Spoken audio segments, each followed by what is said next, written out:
সমসাময়িক আলেম। তিনি লেখেন, মাতা আহমদ ইবনে হাম্বল ফারাআইতুহু ফিল মানাম। আহমদ ইবনে হাম্বল মারা গেল, দাফন দিলাম, কাফন দিলাম, কবর দিলাম। বাড়িতে এসে যখন ঘুমায় গেলাম, স্বপ্নের মধ্যে আমার আহমদ ইবনে হাম্বলের সাথে মোলাকাত হয়ে গেল। সুবহানাল্লাহ। বলবেন যে হুজুর, এই স্বপ্নের ওয়াজ কেন করেন? স্বপ্নের কোনো দাম আছে? এটা কোনো ভিত্তি আছে? আপনার নবীর উপর 6 মাস প্রথম ওহী নাযিল হয়েছে স্বপ্নের মাধ্যমে। সুবহানাল্লাহ। মুমিনের স্বপ্নের তাৎপর্য আছে। পয়গম্বর বলেন, কিয়ামতের আগে আল্লাহ নবীর রাস্তা বন্ধ করে দিছে, আর কোন নতুন নবী আসবে না। মুমিনকে আল্লাহ স্বপ্নের মাধ্যমে সাহায্য করবে। রাতের বেলা যা স্বপ্ন দেখবে, দিনের বেলা সেটাই বাস্তবে সংগঠিত হবে। মনোযোগ আছে আমার ভাইরা, দোস্ত আমার।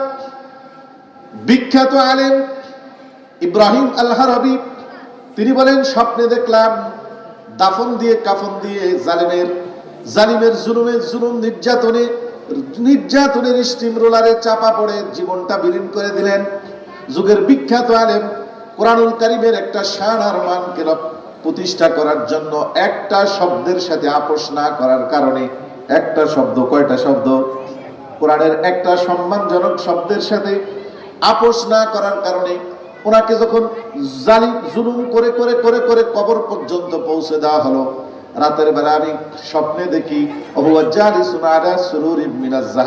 আমার আল্লাহর সাথে মোলাকাতের পর রাতের বেলা স্বপ্ন দেখি একটা স্বর্ণের সিংহাসনে আমার আল্লাহ আহমদ ইবনে হাম্বলকে বসায় রাখছে। وعلى رأسه تاج من الذهب مكلل بالجواهر। স্বপ্নের মধ্যে দেখি তার মাথার উপরে একটা স্বর্ণের মুকুট পরিধান করানো, যেই স্বর্ণের মুকুটে নানান ধরনের জান্নাতি মণিমুক্তা দিয়ে আল্লাহ সুসজ্জিত করে রেখেছে। জোরে বলেন না সুবহানাল্লাহ। ওয়াফি রিজলাইহি না'লান মিনাজ যাহাব। তাকায় দেখি পায়ের মধ্যে আহমদ ইবনে হাম্বল জীবনে কম দামি জুতা ছাড়া পায়ে দেন নাই, মৃত্যুর সময় পায়ের মধ্যে জুতা নিয়ে যেতে পারেন নাই। আমি পায়ের দিকে তাকায় দেখি আল্লাহ রাব্বুল আলামিন স্বর্ণের 2টা নবাবী জুতা তার পায়ের ভিতরে দিয়ে রাখছি। ফাকুলতু লাহু, আমি তাকে প্রশ্ন করলাম স্বপ্নে, ইয়া আহমদ ইবনে হাম্বল মা ফাআলা বিকা রাব্বুকা। হে আহমদ ইবনে হাম্বল, তোমার সাথে তোমার রব কি মুআমালা করেছে? যেই রবকে ভালোবেসে, যেই রবের কোরআনের সম্মান আর ইজ্জতকে রক্ষা করার জন্য একটা শব্দ নিয়ে জালিম বাদশার সাথে তুমি মোকাবেলা করলা, তুমি তোমার জীবন দিলা, কিন্তু আল্লাহর কোরআনকে জমিনের মধ্যে তুমি বেইজ্জত হতে দিলা না।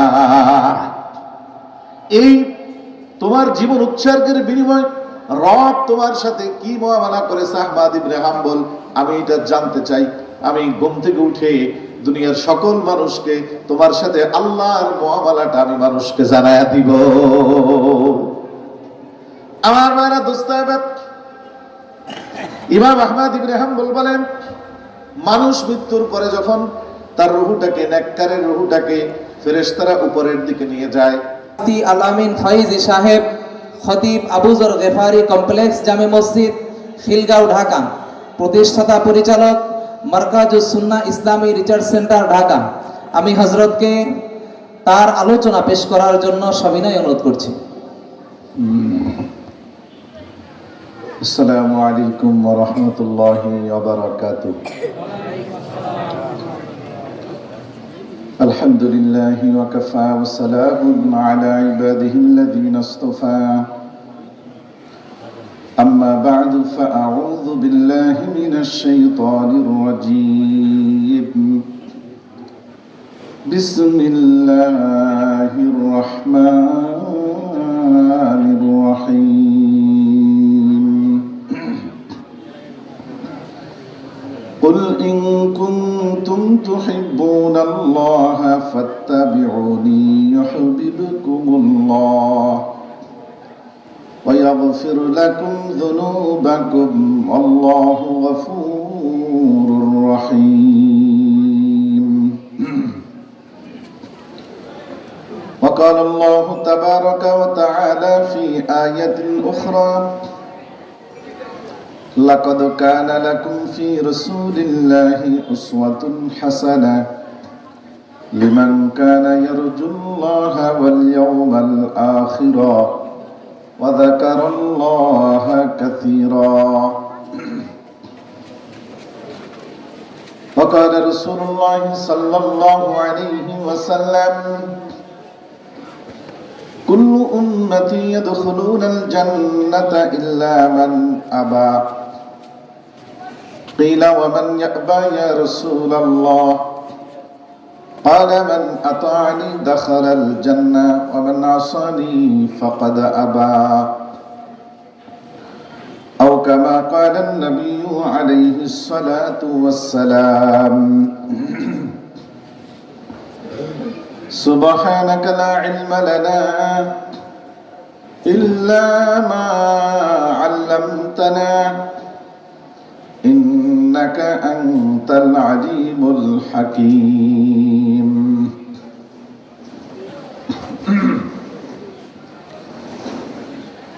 कौनैन का मुख्तार खुदा तुमको बनाया, कौनैन का मुख्तार खुदा तुमको बनाया, उम्मत की निगाहबान खुदा तुमको बनाया, उम्मत की निगाहबान खुदा तुमको बनाया। या रब मेरे आँखों में समा जाए मदीना, या रब मेरे आँखों में समा जाए मदीना, मुद्दत से मेरे दिल में तमन्नाए मदीना,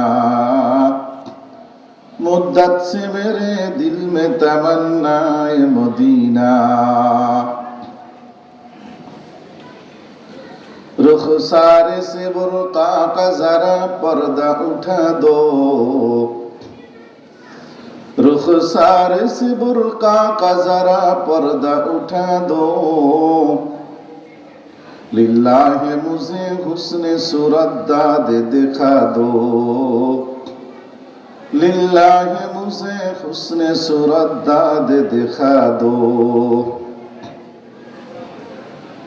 मैं दूर हूँ मजबूर हूँ ऐ सैयद आलम, मैं दूर हूँ मजबूर हूँ ऐ सैयद आलम, दीदार दिखा दे नहीं आवाज सुना दो,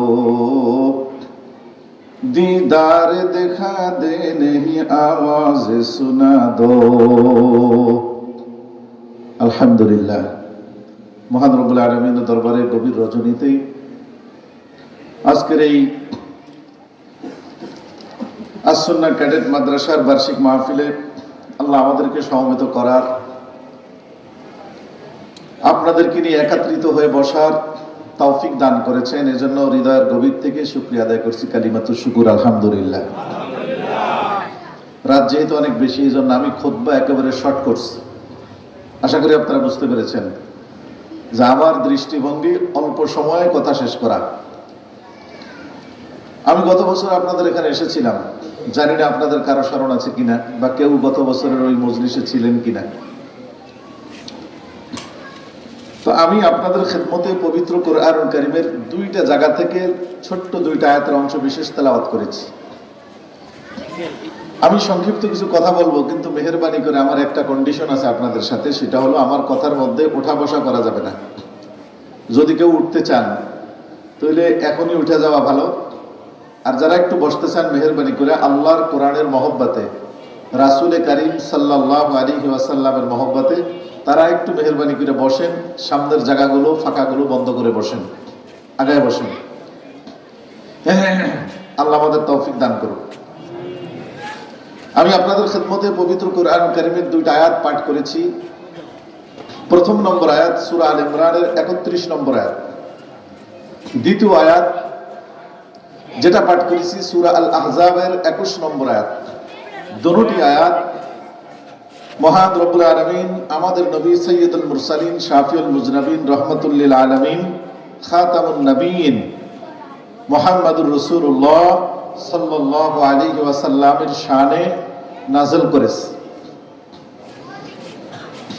সূরা আল ইমরানের ৩১ নম্বর আয়াতে সরাসরি আল্লাহ নবীকে লক্ষ্য করে বলেন যে, হে নবী, কুল ইন কুনতুম তুহিব্বুনাল্লাহ, আপনি মানুষকে লক্ষ্য করে বলুন যে, হে মানুষ, তোমরা যদি আল্লাহকে মহব্বত করো, আল্লাহকে যদি তোমরা ভালোবাসো। কথা কি বুঝতেছেন? এই ইন যে একটা শব্দ আছে, হামজা এবং নুন, এটাকে বলা হয় ইনে শর্তিয়া, কন্ডিশনের শব্দ। এটা শর্ত, এটার একটা প্রতিদান আছে। অর্থাৎ যদি তোমরা আল্লাহকে মহব্বত করো তাহলে এই কাজটা করো। বুঝতেছেন কথা? প্রথম যে কথাটা, যদি আল্লাহকে মহব্বত করো তাহলে তুমি এই কাজটা করো। তাহলে প্রথম শর্ত হলো আল্লাহকে মহব্বত করা লাগবে। যারা আল্লাহকে মহব্বত করবে তাদের উপরই আল্লাহ ওই হুকুমটা চালু করছে। কথা কি এই পর্যন্ত বুঝছেন? তাহলে এবার আমি আশা করি আমরা যারা এখানে আছি সকলেই আমরা আল্লাহকে মহব্বত করি, আল্লাহ রসুলকে মহব্বত করি। কথা বলেন ঠিক না বেঠিক? দেখি দিল থেকে আল্লাহকে আমরা কারা কারা ভালোবাসি, হাত তুলে দেখান। আল্লাহ আমাদেরকে তোমার মহব্বতের জন্য কবুল ও মঞ্জুর করো, সকলে বলুন আমিন। আলোচনার শুরুতে একটা হাদিস শুনুন। এই যে আমরা আল্লাহকে মহব্বত করি, আল্লাহর সাথে মোলাকাতের আশা রাখি, আল্লাহকে বিশ্বাস করি, এর বিনিময়ে আল্লাহ আমাদের জন্য কি করেন? তিরমিজি শরীফের ৩৯ নম্বর হাদিস, নবীজি বলেন, ক্বালা রাসূলুল্লাহ সাল্লাল্লাহু আলাইহি ওয়াসাল্লাম, মান আহাব্বা লিকা আল্লাহ আহাব্বাল্লাহু লিকাআহু ওয়া মান কারিহা লিকা আল্লাহ কারিহাল্লাহু লিকাআহ। নবীজি বলেন, যারা আল্লাহকে মহব্বত করে, আল্লাহর সাথে সাক্ষাতের আশা করে, আল্লাহও তাদেরকে মহব্বত করে, তাদের সাথে সাক্ষাৎ হওয়ার আশা করে। সুবহানাল্লাহ বলবেন না? ওয়ামান কারিহা লিকা আল্লাহ, যারা আল্লাহর সাথে মোলাকাতের আশা করে না, আল্লাহর সাথে মোলাকাত করতে হবে সে আশা এবং আকাঙ্ক্ষা যারা লালন করে না, আল্লাহর সাথে আশা এবং আকাঙ্ক্ষার অপছন্দনীয়তা তাদের অন্তরের মধ্যে ধারণ করে যে আল্লাহর সাথে যেন আমার দেখা না হয়। এমন মানুষ আমাদের সমাজে আছে না নাই? কিছু অপরাধী আছে, তারা রাস্তায় বের হওয়ার আগে মনে মনে একটা নিয়াত করে, দুনিয়ার সকল মানুষের সাথে আমার মোলাকাত হয় হোক, কিন্তু আমার সাথে যেন পুলিশের দেখা না হয়। কথা বলেন? যারা খারাপ মানুষ, দুষ্ট মানুষ, তারা পুলিশের সাথে মোলাকাতের আশা করে না, কারণ তারা জানে পুলিশ মানে আমাদের জন্য সাসপেন্ড, পানিশমেন্ট। ঠিক না বেঠিক? আমার ভাইরা, দোস্ত, পৃথিবীতে কিছু মানুষ এমন আছে, অপরাধ করতে করতে করতে করতে দিলটা এত বেশি অন্ধকারাচ্ছন্ন হয়ে গেছে, যারা আল্লাহর সাথে মুলাকাতের আশা করার হিম্মত করতে পারে না, সাহস করতে পারে না।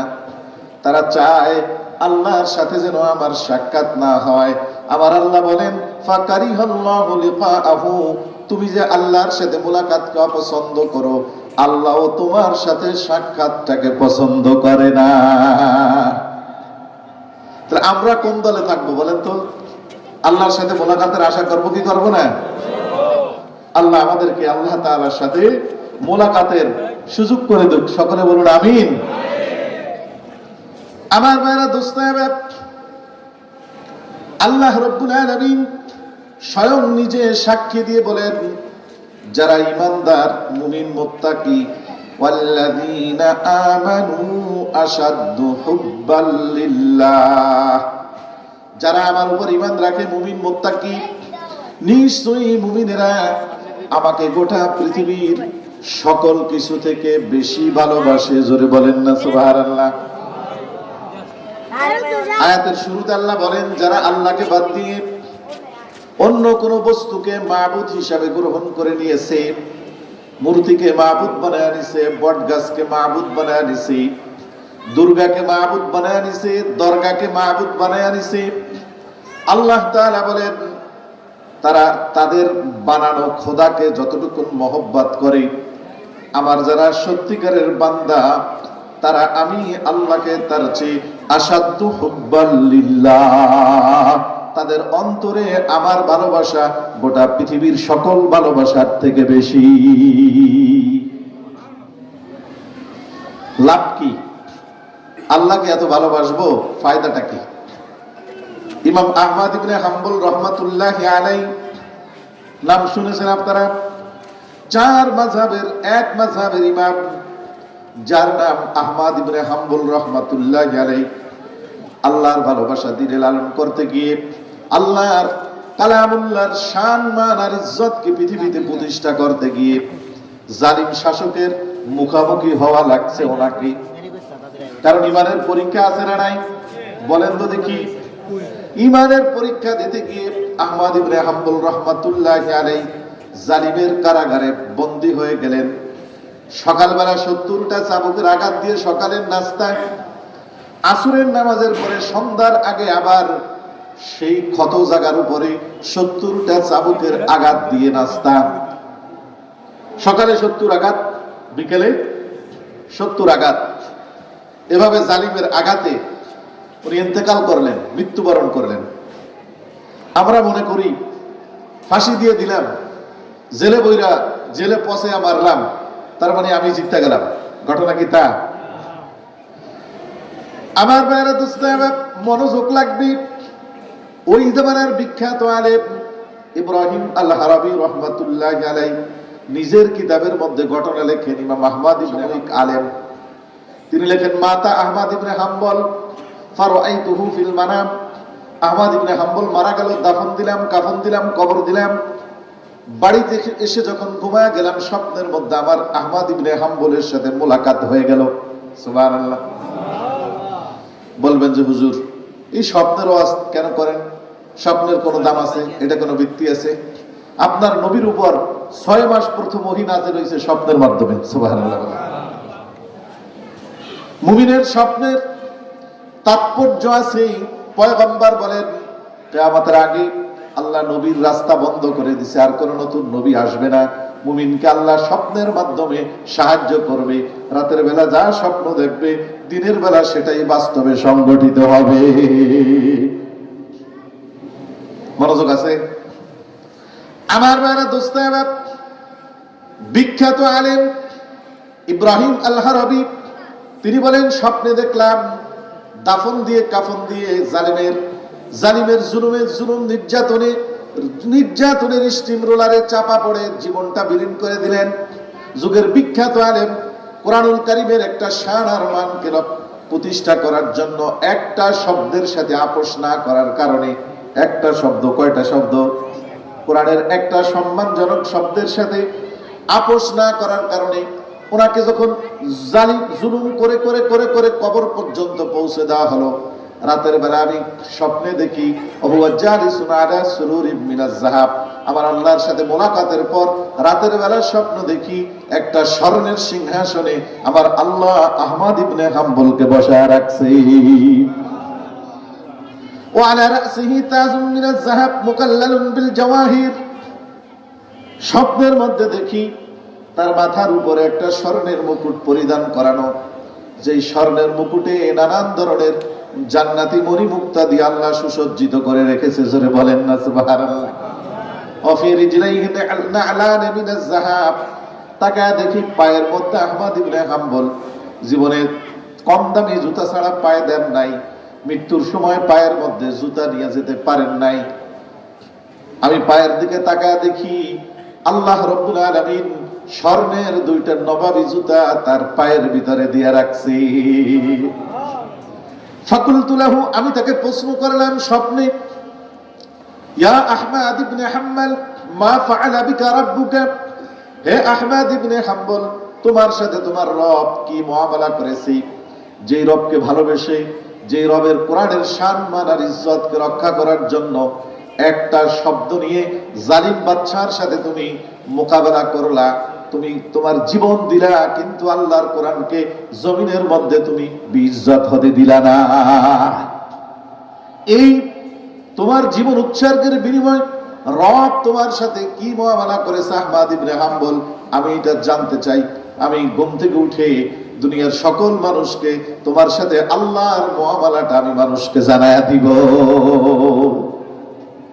আমার মায়েরা দোস্তাহবাব, ইমাম আহমদ ইবনে হাম্বল বলেন, মানুষ মৃত্যুর পরে যখন তার রূহটাকে, নেককারের রূহটাকে ফেরেশতারা উপরের দিকে নিয়ে যায়, ইয়ান্তাহু বিহি ইলা সামাইস সাবিআ, সপ্তম আকাশে পৌঁছার পরে রবের পক্ষ থেকে ঘোষণা হয়, উকতুবু কিতাবা আবদি ফিল ইল্লিয়িন, ও ফেরেশতারা যাও যাও আমার এই নেককার মুমিনের নামটাকে জান্নাতি খাতার ভিতরে লিপিবদ্ধ করে দাও। সুবহানাল্লাহ। কিন্তু আমার রূহটাকে যখন রবের কাছে নিয়ে যাওয়া হলো, অন্য অন্য রূহ যেই জায়গার মধ্যে দাঁড়ায়, আমার রব নির্দেশ দিলেন আমার আহমদ ইবনে হাম্বলের রূহটাকে আমার আরো নিকটে পৌঁছায়া দাও। সুবহানাল্লাহ বলেন, আমার কাছে দাও। রব আমাকে সামনে নিলেন, কাছে নিলেন। রব আমাকে জিজ্ঞাসা করলেন, ইয়া আহমদ মা তাশতাহি, হে আমার আহমদ, তোমার দিলের আশা কি? তুমি আমার কাছে কি চাও? সুবহানাল্লাহ। আহমদ ইবনে হাম্বল বলেন, রব, আপনার কাছে আমার কোনো চাওয়া পাওয়া নাই। আপনি আমার জন্য যা মঙ্গল, আমার জীবনের জন্য যাহা কিছু কল্যাণ, সেটাই আপনি আমাকে দিবেন। আমি এই আশা নিয়ে, আপনার সাথে মোলাকাতের আশা নিয়ে, আপনার কোরআনের ইজ্জত রক্ষা করার জন্য জীবন দিয়ে এসেছি। আমার কোনো চাওয়া নাই, পাওয়া নাই। আপনি আমার জন্য যা কল্যাণ মনে করেন, আপনার সিদ্ধান্তের উপরই আমি সন্তুষ্ট। জোরে বলেন সুবহানাল্লাহ। রব বললেন, ইয়া আহমদ ইন্নী কদ গফারতু লাকা মা তাকাদ্দামা মিন যামবিক। আহমদ ইবনে হাম্বল, আমি তোমাকে নিঃশর্ত তোমার অতীত জীবনের সকল গুনাহকে আমি মাফ করে দিলাম। সুবহানাল্লাহ। তোমার জীবনের সব গুনাহকে আমি আল্লাহ মাফ করে দিলাম। আর বান্দার জন্য আল্লাহর পক্ষ থেকে সবচেয়ে বড় নেয়ামত হলো বান্দাকে আল্লাহ রাব্বুল আলামিন ক্ষমা ঘোষণা করা। জোরে বলেন সুবহানাল্লাহ। কারণ যাকে আমার আল্লাহ ক্ষমা করবে, তার কি জান্নাতের নাজ নেয়ামতের কোনো অভাব হবে? বলেন, অভাব হবে? ক্ষমা করে দিলাম। এবার আসেন গুরুত্বপূর্ণ প্রশ্ন। এবার আহমদ ইবনে হাম্বল বলেন, লিমাযা ইয়া রাব্বি, হে আমার রব, আপনি যা আমাকে মাফ করলেন, বিনয়ের সাথে জানতে চাই আমার জীবনের কোন আমলটার কারণে আপনি আমাকে মাফ করলেন? সুবহানাল্লাহ বলেন। কারণ আমার জীবনে অনেক আমল আছে। মাসনাদে আহমদ 30,000 হাদিসের কিতাব লিখছি আমি। 4 মাযহাবের একটা মাযহাব আমি দাঁড় করিয়েছি রাতকে রাত, অর্গুমা থেকে মেহনত করে, কোরআন সুন্নাহ থেকে জটিল জটিল মাসআলাগুলো উম্মতের সামনে পেশ করার জন্য। তো আমার কোন আমলটা আপনার কাছে বেশি প্রিয়? রব বললেন, আহমদ, জীবনে যত আমল করেছো তার মধ্যে সবচেয়ে একটা আমল আমার কাছে বেশি প্রিয় এবং মহব্বতের, সেটা হলো আমার মহব্বত দিলে ধারণ করে আমার কোরআনের সম্মান সমুন্নত করার জন্য জালিম বাদশার সাথে আপোষ করো না। আমার ভাইরা দোস্তাবাবি, কোরআনের সম্মান সমুন্নত রাখা মুমিনের জীবনের সবচেয়ে গুরুত্বপূর্ণ দায়িত্ব। কথা বলে না? মুমিনের জীবনের সবচেয়ে গুরুত্বপূর্ণ দায়িত্ব হলো আমার রবের কালামের সম্মানকে সমুন্নত রাখা। জোরে বলেন ঠিক না বেঠিক? কারণ আল্লাহর কালাম যদি সমুন্নত না থাকে, আল্লাহর কালাম যদি বিকৃত হয়, আল্লাহর কালাম যদি বেইজ্জত হয়, তাহলে আমাদের রবের এই ইমানদার বান্দা পৃথিবীতে বাঁচা আর না বাঁচা একই সমান। কথা বলেন ঠিক না বেঠিক? আমার ভাইরা দোস্তাহবাব, কেন এই কালামুল্লাহর এত মর্যাদা? কালামুল্লাহর ছোট্ট একটি সূরা, সূরা ইখলাস, যে সূরাটা আপনার আমার সকলের মুখস্থ আছে, সূরা ইখলাস। আপনি আমি ছোট বাচ্চা সহ এই সমাজের প্রত্যেকটা মানুষ আমরা এই সূরা ইখলাস মুখস্থ পড়তে পারি কি পারি না বলেন তো দেখি? নবীজির একজন সাহাবী ছিলেন, এই সাহাবী সূরা ইখলাসকে ভালোবাসতো। কেন? উনি বলতেন, এই সূরা ইখলাসের মধ্যে আমার রবের নিজের পরিচয় নিজে তুলে ধরেছে। সুবহানাল্লাহ। রবের মহব্বতের কারণে আমি এই সূরা ইখলাসকে মহব্বত করি। হযরত আনাস ইবনে মালিক বলেন, ওই সাহাবী একদিন মারা গেলেন। তখন আমি নবীজির সাথে আমরা ছিলাম তাবুক, মদিনা থেকে 950 মাইল দূর। কত মাইল দূর? মদিনা থেকে 950 মাইল দূর সেখানে ছিলাম। কুন্না মা'আন নবী সাল্লাল্লাহু আলাইহি ওয়াসাল্লাম ফি তাবুকিন, বিশ্ব নবীর সাথে আমরা তাবুকের ময়দানে ছিলাম। ফাতালাতিশ শামসু বিশুআইন ওয়া দিয়াইন ওয়া নূরিন, হঠাৎ করে সকালবেলা দেখলাম পূর্ব আকাশে সূর্য উদিত হয়েছে, তবে ব্যতিক্রম। আজকের এই সূর্য লাম তারাহা তালাআত বিহি ফিমা মাজা, এত বেশি আলো নিয়ে সূর্য উঠেছে আমার জীবনে অতীতে কোনোদিন সকালবেলা এত আলো আমার চোখে আমি দেখি নাই। সুবহানাল্লাহ। ফাজা জিবরাইলুন নবী সাল্লাল্লাহু আলাইহি ওয়াসাল্লাম, হঠাৎ করে তাকিয়ে দেখি তাঁবুর বাহিরে হযরত জিবরিল আমিন আলাইহিস সালাম আরশে আজিম থেকে বাতরা নিয়ে হাজির। সুবহানাল্লাহ। নবীজির কাছে এসেছেন। ফাকালা ইয়া রাসূলুল্লাহ ইন্না ক্বাদ যাকা মুআবিয়াতুল লাইসি মাতা বিল মদিনাতিল মুনাওয়ারাতি, আপনার একজন সাহাবী মদিনাতুল মুনাওয়ারায় আছে, মুআবিয়াতুল লাইসি, সে ইন্তেকাল করেছে, মারা গেছে। ফাবাসাল্লাহু ৭০,০০০ মিনাল মালাইকাতি ইউসাল্লুনা আলাইহি, রব তার জানাজার প্রস্তুতির জন্য জানাজার কাতারের মধ্যে আকাশ থেকে ৭০,০০০ ফেরেশতা মদিনা শরীফে প্রেরণ করেছে। সুবহানাল্লাহ। আল্লাহ ঘোষণা দিয়েছে, যাও যাও যাও, মদিনাতুল মুনাওয়ারায় আমার একজন মহব্বতের বান্দা আছে, ওর জানাজার মধ্যে ৭০,০০০ নূরের ফেরেশতা গিয়া তোমরা দোয়ায় শামিল হয়ে যাও। আমার ভাইরা দোস্তারা, আমরা চেয়ারম্যানের মর্যাদা দেখি, মেম্বারের মর্যাদা দেখি, মন্ত্রী মিনিস্টারদের মর্যাদা দেখি, দুনিয়ায় কিছু প্রোটোকল দেখি, আমরা মনে করি মানুষটা মনে হয় বড় ভিআইপি, মানুষটা মনে হয় বড় সম্মানী। এই দুনিয়ার সম্মান দেখি, আমাদের চিন্তা ফিকির এই জায়গার মধ্যে আটকা পড়ে যায়। কথা বলেন ঠিক না বেঠিক? কিন্তু আসল সম্মান, সম্মানীদের সম্মান আর অপমানের অপমান, হনেওয়ালাদের অপমান, এইটা শুরু হয় বাস্তবতা মৃত্যুর সময় থেকে। আমার ভাইরা দোস্তাবা, পয়গম্বর জিবরিলকে জিজ্ঞাসা করলেন, জিবরিল জিজ্ঞাসা করলেন, ফাহাল্লাকা নাকবিজলাকাল আরদা ফাতুসাল্লি আলাই, ইয়া রাসূলুল্লাহ, আল্লাহ রাব্বুল আলামিন আপনাকে জিজ্ঞাসা করেছে, হাবিব আপনি কি আমার মুআবিয়াতুল লাইসির জানাজায় শরীক হবেননি? সুবহানাল্লাহ। দূর কত? দূর কত? 950 মাইল। আল্লাহ নবীকে খবর পাঠাইছে আমার মহব্বতের বান্দা মারা গেছে মদিনায়, আপনি আখিরি জামানার পয়গম্বর, ৭০,০০০ ফেরেশতা পাঠাইছি তার জানাজায়, আপনারও কি ওই জানাজায় শরীক হইতে মন চায়নি? যদি চায় তাহলে আমি আল্লাহর পক্ষ থেকে ব্যবস্থা করবো। জোরে বলেন সুবহানাল্লাহ।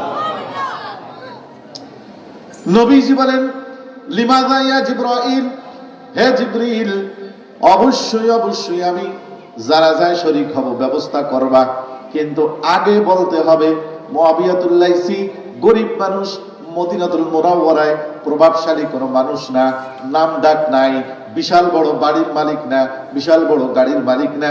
এই মদিনাতুল মুনাওয়ারার ভিতরে কত বড় বড় সম্পদশালী মানুষ মারা গেল, কত বড় বড় প্রভাবশালী মানুষ মারা গেল, কারো জানাজায় ৭০,০০০ ফেরেশতা আসলো না সম্মান দেখানোর জন্য।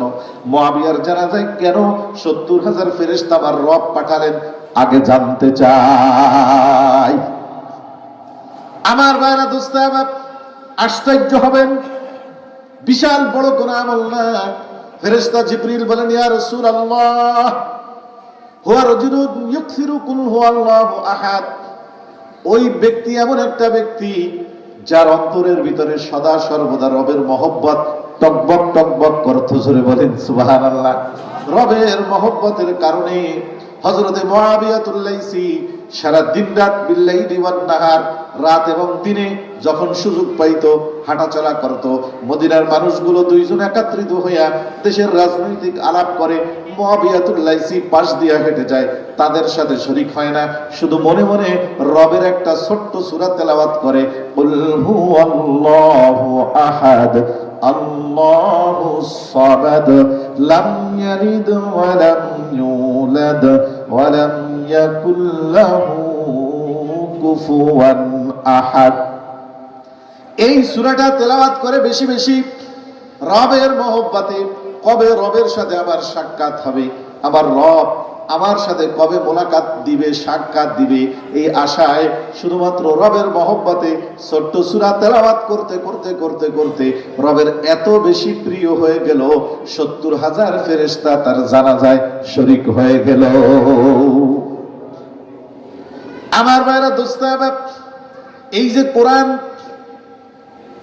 কোরআনের সম্মান এত বেশি এত বেশি, যেই জায়গার মধ্যে কোরআনের আলোচনা চলে আজকে আমরা এখানে বসেছি। ইবনে মাজাহ শরীফের ২২৫ নম্বর হাদিস, পয়গম্বর বলেন, মা ইজতামা কওমুন ফি বাইতিন মিন বুয়ুতিল্লাহ ইয়াতলুনা কিতাবাল্লাহি ওয়া ইয়াতাদারাসুনাহু বাইনাহুম ইল্লা হাফফাতহুমুল মালায়েকা ওয়া গাশিয়াতহুমুর রাহমা ওয়া নাযালাত আলাইহিমুস সাকিনাহ। হাফেজে কোরআনকে পাগড়ি দিলাম আমরা, কোরআন ধারণ করলো, কি জিনিস সে পাইলো এইটা আমাদের বোঝার দরকার। আমাদের মুসলমানদের সমাজে এটার চর্চা দরকার। কথা বলেন ঠিক না বেঠিক? পয়গম্বর বলেন, কোরআনের আলোচনা যেই মজলিসের মধ্যে হয়, ওই মজলিসের মধ্যে যতক্ষণ পর্যন্ত মানুষ বসা থাকে তারা দেখে একটা ডেকোরেশনের সামিয়ানার নিচে, পয়গম্বর বলেন না না না, এই ডেকোরেশনের সামিয়ানার উপরে আমার রব আমাদের জন্য একটা রহমতের সামিয়ানা বিছায়া দিছে।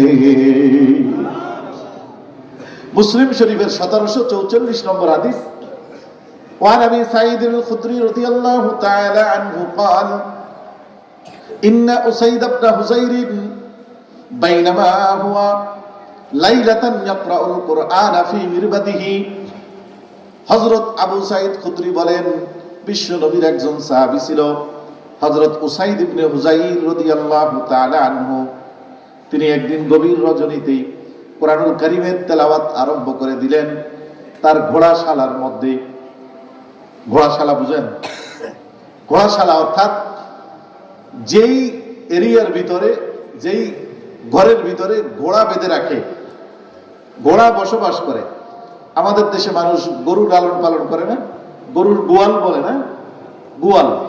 এই আরবের মানুষ ঘোড়া পালতো, ঘোড়ার ঘর থাকতো, মাঝে মধ্যে ঘোড়ার ঘরের ভিতরে মানুষ থাকারও জায়গা থাকতো পাহারাদারির জন্য। তিনি বলেন, একদিন ওনার ঘোড়াশালার মধ্যে উনি নিজে ঘুমন্ত ছিলেন রাতের বেলা। তো ভোর রাতে উঠা উনি কোরআন তেলাওয়াত আরম্ভ করছে। ফাজালাত সুম্মা করাআ উখরা সুম্মা করাআ ফাজালাত উখরা সুম্মা করাআ ফাজালাত আইজান। তেলাওয়াত যখন শুরু করছে, কিছুক্ষণ যেতে না যেতে ওনার সকল ঘোড়াগুলো ঘুম থেকে জেগে গেছে। সুবহানাল্লাহ। শুধুমাত্র ঘুম থেকে জাগে নাই, ঘুম থেকে জেগে ঘোড়াগুলো এবার রীতিমতো লাফালাফি শুরু করে দিছে, রশি টানাটানি আরম্ভ করে দিছে। কেমন যেন ঘোড়াগুলো বাইর হওয়ার জন্য ছটফট আরম্ভ করে দিছে। সুবহানাল্লাহ। উনি আবার তেলাওয়াত বন্ধ করে দিছে, ঘোড়াগুলো আবার ঘুমায়া পড়ছে, আবার তেলাওয়াত শুরু করছে, ঘোড়াগুলো আবার ঘুম থেকে উঠে আবার লাফালাফি শুরু করে দিছে। সুবহানাল্লাহ। এইভাবে ৩ বার হয়েছে। কয়বার? ৩ বার। তৃতীয়বার উনি মনে মনে ভাবছে, ঘোড়া যতই লাফাক, ওনার মনের মধ্যে কৌতূহল হল যে ঘোড়া লাফায় কেন, বুঝতেছেন কথা? তো উনি বলেছে, তৃতীয়বার আর কি করবো না, থামবো না, শুরু করে দিয়েছে পড়া। আমার ভাইরা দোস্ত, তেলাওয়াত যখন শুরু করছি, ঘোড়াগুলি এত বেশি ছুটাছুটি আরম্ভ করে দিল। এখন উনি মনে করে ভাবছে, হায় রে, আমি যদি এখন তেলাওয়াত বন্ধ না করি, আমার ঘোড়া একটাও আর ঘরের ভিতরে থাকবে না, সব গভীর রজনীতে রশি ছেড়ে ঘর থেকে বের হয়ে যাবে। আর যখন ঘর থেকে বের হয়ে যাবে, আমার একটা ছেলে আছে ইয়াহিয়া, ওই দরজার পাশে ঘুমানো, ঘোড়াগুলো যদি ঘটনাক্রমে তাকে পাড়া দিয়ে দেয়, তাহলে আমার সন্তানটাও জায়গায় মৃত্যুবরণ করবে। ক্বালা উসাইদুন ফাখাশিতু আন তাতা ইয়াহিয়া ফাকুমতু ইলাইহা। উনি বলেন, আমি আমার সন্তানকে বাঁচানোর জন্য ভেবেছিলাম থামবো না, কিন্তু শেষ পর্যন্ত আমাকে থামা লাগলো। তেলাওয়াত বন্ধ করে দিলাম, আমার সন্তানকে হেফাজত করলাম। এই সন্তানকে হেফাজত করতে গিয়ে আমি হঠাৎ করে আমার নজরটা ঘরের বাহিরে চলে গেল। আল্লাহু আকবার। বাহিরে নজর যাওয়ার সাথে সাথে আমি দেখি, ফাইদা বিসরু যুল্লাতি ফাওকা রাসি ফিহা আমসালুস সুরুজি আরাজাত ফিল জাব্বি হাত্তা মা আরাহা। আমার ভারত উস্তাদ মুসলিম শরীফের 1744 নম্বর হাদিস, হযরত উসাইদ ইবনে হুযাইর বলেন, আমি যেই জিনিস গভীর রজনীতে দেখলাম আমি রীতিমতো আশ্চর্য হয়ে গেলাম। আমি দেখি আমার ওই ঘরের উপরে চতুর্দিকে রহমতের ফেরেশতারা আমার ঘরের উপরে এরকম বিশাল বড় সামিয়ানা আর প্যান্ডেল টানাইয়া ধরছে। ফিহা আমসালুস সুরুজ, সেখানে দেখি আমি হাজার হাজার লক্ষ লক্ষ বাতি জ্বলছে। আমি আরো কৌতূহল নিয়ে আরো কাছে যাওয়ার চেষ্টা করলাম, কিন্তু আস্তে আস্তে ধীরে ধীরে ওই রহমতের চাদর উপরের দিকে চলে গেল। হাত্তা মা আরাহা, এক সময় গিয়ে আর আমার চোখের দৃষ্টির সীমানার মধ্যে থাকলো না। ফাগাদাউতু আলা রাসূলিল্লাহি সাল্লাল্লাহু আলাইহি ওয়াসাল্লাম, সকালবেলা ফজরের নামাজ পড়ার সাথে সাথে আমি আমার প্রিয় নবী, আখিরি নবী সাইয়্যিদুল মুরসালিনের দরবারে হাজির হইলাম। কারণ আমি এখনো বুঝতে পারি নাই দেখলাম কি। নবীজির কাছে প্রশ্ন করলাম, বিস্তারিত ঘটনা বললাম। ইয়া রাসূলুল্লাহ, বাইনামা আনাল বারিহাতা ক্বারাআতুল কুরআনা ফি মিরবাদি ইয জালাত ফারাসি ফাকালা রাসূলুল্লাহ সাল্লাল্লাহু আলাইহি ওয়াসাল্লাম ইকরা ইবনা হুযাইর। আমি বললাম, ইয়া রাসূলুল্লাহ, আমি যখন ভোর রাতে তেলাওয়াত শুরু করলাম, আমার ঘোড়াগুলো লাফালাফি শুরু করলো। নবী বলেন, তুমি তারপরেও যদি তেলাওয়াত চালায়া যাইতা ভালো হইতো। আমি বললাম, সুম্মা ক্বারাআতু আইজান, আমি আবারও পড়েছিলাম, কিন্তু আবারও ঘোড়াগুলো লাফালাফি শুরু করলো। নবী বলেন, ইকরা ইবনা হুযাইর, তারপরেও যদি পড়তা তবুও ভালো হতো। এভাবে তিনবার বলার পরে আমি বললাম, আল্লাহর পয়গম্বর, আর আমি পড়তে পারি নাই। ফাখাশিতু আন তাতা ইয়াহইয়া ফাকুমতু ইলাইহা, আমি ভয় করলাম এই ঘোড়াগুলো যখন ছুটে বের হয়ে যাবে আমার সন্তানকে পদদলিত করবে, সন্তান মারা যাবে। সন্তানের মহব্বতে কোরআনের তেলাওয়াত বন্ধ করে দিলাম। ফাইদান মিসলুজ যুল্লাতি ফাওকা রাসি, এরপরে গিয়ে দেখি মরুভূমির উপরে একটা বিশাল বড় চাদর টানানো। ফিহা আমসালুস সুরুজ, আমি সেই চাদরের মধ্যে দেখি লক্ষ লক্ষ আকাশে বাতি জ্বলছে। হাত্তা মা আরাহা, এরপরে আমার আল্লাহর পয়গম্বর, আমি যখন সেটা দেখার জন্য আরো বেশি ইচ্ছুক হলাম, তাকিয়ে থাকলাম এক নজরে, দেখলাম আস্তে আস্তে আস্তে আস্তে উপরের দিকে উঠে গেল, আর আমার নজরের ভিতরে থাকলো না। ফাকালা রাসূলুল্লাহ সাল্লাল্লাহু আলাইহি ওয়াসাল্লাম, আল্লাহর পয়গম্বর বলে, ইন ক্বারাআতা, তুমি যদি পড়তা, তেলাওয়াত যদি চালায়া যাইতা, ফাআসবাহাত হাত্তা ইয়ারাহুন নাস, সকাল পর্যন্ত যদি তুমি কোরআনুল কারীমের তেলাওয়াত চালায়া যাইতা, সকালবেলা এলাকার সকল মানুষ আইসা দেখতো, তিলকাল মালাইকাতুল্লাতী তাসতামিউ লাকা, এরা হলো আকাশের ফেরেশতা, রহমতের চাদর তোমার উপরে টানিয়ে ধরেছিল, তোমার কোরআনুল কারীমের তেলাওয়াত তারা শ্রবণ করতেছিল। যদি তুমি সকাল পর্যন্ত তেলাওয়াত করতা, ইবনা হুযাইর, তোমার উসিলায় আরবের লক্ষ লক্ষ মানুষ আল্লাহর লক্ষ লক্ষ ফেরেশতা দেখতো। আমার ভাইরা দোস্তারা, এই যে তেলাওয়াত কোরআনুল কারীমের পড়া, এই পড়া যতদিন পর্যন্ত পৃথিবীতে থাকবে, আল্লাহর রহমত ওই এলাকার উপর, এই দেশের উপরে, ওই মানুষের উপরে, ওই দেশের গাছপালার উপরে, পশু পাখির উপরে আল্লাহর রহমত এর ছায়া টানানো থাকবে। কথা বলেন ঠিক না বেঠিক? আর আল্লাহর রহমতের ছায়া যদি থাকে, তাহলে ওই দেশের ভিতরে বড় কোনো ভূমিকম্প হবে না ইনশাআল্লাহ। কিন্তু কথা হলো, আমার দেশে কিছু নাস্তিকতা, আমার দেশে কিছু ইসলামের দুশ্মনেরা আছে, যারা এই কোরআনের শিক্ষার বিরোধিতা করে, কোরআনের বিরোধিতা করে, তারা কোরআনের সাথে দুশ্মনী করে। এমন লোক আমাদের দেশে আছে না নাই? আছে না নাই? অতি সাম্প্রতিক আপনারা দেখবেন, এই যে একটা দরবার আমাদের দেশে শুরু হয়েছে, আবুল সরকার নামে একজন বয়াতি আল্লাহর কোরআন নিয়ে তামসা করছে, আল্লাহর কোরআনের এক একটা আয়াত নিয়ে অপব্যাখ্যা দিচ্ছে, আল্লাহর শান মানার ইজ্জতকে খেলনার বস্তুতে পরিণত করছে। আমার আল্লাহর শান মান ইজ্জতের ব্যাপারে দুনিয়া উল্টে যেতে পারে, কিন্তু কোন মুমিন মুসলমান নিজের জীবনের সাথে আপোষ করতে পারে, কিন্তু আল্লাহর কোরআনের সাথে কোনো আপোষ করতে পারে না। কথা বলেন ঠিক না বেঠিক? আল্লাহর নিজের জীবন কোরবান করবে, কিন্তু আল্লাহর কোরআন পৃথিবীতে লাঞ্ছিত হবে, এটা কোনো মুসলমান বরদাস্ত করতে পারবে না। আমাদের নবী সহিহ বুখারী শরীফের মধ্যে বলেন, শুধু কি আল্লাহর মহব্বত, কোরআনের মহব্বত, নাকি কোরআন যার উপর নাজিল হয়েছে তার মহব্বতও লাগবে? দুনিয়ার মানুষ, এই জায়গায় আমরা যারা আছি বিভিন্ন দলের হতে পারেন, কিন্তু আমরা যে আলোচনা করছি, কথা বলছি, কোন দল হিসাবে না, মুসলমান হিসাবে, আল্লাহর বান্দা হিসাবে, রাসূলের উম্মত হিসাবে। কথা বলেন ঠিক না বেঠিক? আজকে যদি দুনিয়ায় আমার নেতাকে কেউ সমালোচনা করে, আমি বরদাস্ত করি না, ঠিক না বেঠিক? আমার নেতা বেইজ্জত হইলে লাঠি ঠেঙ্গা নিয়ে আমরা সবাই বের হয়ে যাই, কিন্তু ওই মানুষগুলো আবার আল্লাহর ইজ্জত মান সম্মানকে সমুন্নত রাখার জন্য যারা আন্দোলন সংগ্রাম করে, তাদেরকে নসিহত করে তারা। কথা বলেন ঠিক না বেঠিক? তাদের বোঝা দরকার, তোমাদের অন্তরে তোমাদের নেতাদের যেই পরিমাণ সম্মান আছে আর ভালোবাসা আছে, আমাদের অন্তরে আল্লাহর কসম, আল্লাহ এবং তার রাসূলের মহব্বত তার চেয়ে লক্ষ কোটি গুণ আছে না নাই? না থাকলে তো সে মুমিনই হতে পারবে না। সহিহ বুখারী শরীফের বর্ণনা, বুখারী শরীফের 14 এবং 15 নম্বর হাদিস, একই বিষয় দুইটা হাদিস। রাসূল করিম সাল্লাল্লাহু আলাইহি ওয়াসাল্লাম বলেন, মনোযোগ দেওয়া লাগবে মুসলমান। নবীজি বলেন, সহিহ বুখারীর হাদিস, লা ইউমিনু আহাদুকুম ফাওয়াল্লাযী নাফসি বিয়াদিহি লা ইউমিনু আহাদুকুম হাত্তা আকুনা আহাব্বা ইলাইহি মিন ওয়ালিদিহি ওয়া ওয়ালাদিহি ওয়ান নাসি আজমাইন।